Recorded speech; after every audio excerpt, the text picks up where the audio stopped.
So నా విషయంలో కూడా నా ప్రయత్నం అలాగే, అంటే నేను చూడని ఫేమ్ వచ్చింది, అంటే నేను ఎక్స్పెక్ట్ చేయని ఫేమ్ వచ్చింది. సో నా లైఫ్లో చూడని అమౌంట్, అంటే నాకు ఫేమ్ రానప్పుడు ఒక అమౌంట్, ఒక ఫిగర్ వేసుకుంటే చాలా పెద్ద అమౌంట్లో ఫీల్ అయ్యాను. సో 1,00,000 రూపాయలు అనుకుంటేనే చాలా పెద్దగా అలా ఫీల్ అయ్యాను. సో అది కూడా నేను చూడగలిగాను అందరి ఆశీస్సుల వల్ల.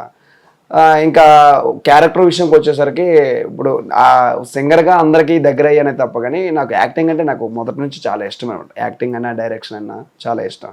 సో అదే తరుణంలో ఈ సాంగ్స్ చేసుకుంటూ ఒక మూవీ కూడా ఆల్రెడీగా రిలీజ్కి దగ్గరలో ఉందన్నమాట.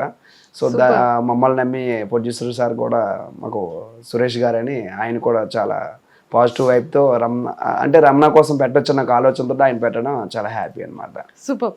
సో ఫిలిం నేమ్ ఏంటి? ఫిలిం నేమ్ నిన్న రివ్యూలు అయింది మేడం, వినరా ఓ వేమ. వినరా ఓ వేమ అంటే ఇందులో వినరా ఓ వేమ అంటున్నారా మిమ్మల్ని? అంటే లైక్ అది మీరు అందరికీ చెప్తున్నారా? చూస్తే ఇంకా టైటిల్ ఒకటే కదా రివ్యూలు అయింది. వినరా ఓ వేమ అంటే ఏదో సంథింగ్ వాడు ఏదో వేమ లాంటి పనులు చేస్తున్నట్టున్నాడు, వినమని చెప్తున్నారు. అంతే మేడం. అంతేనా?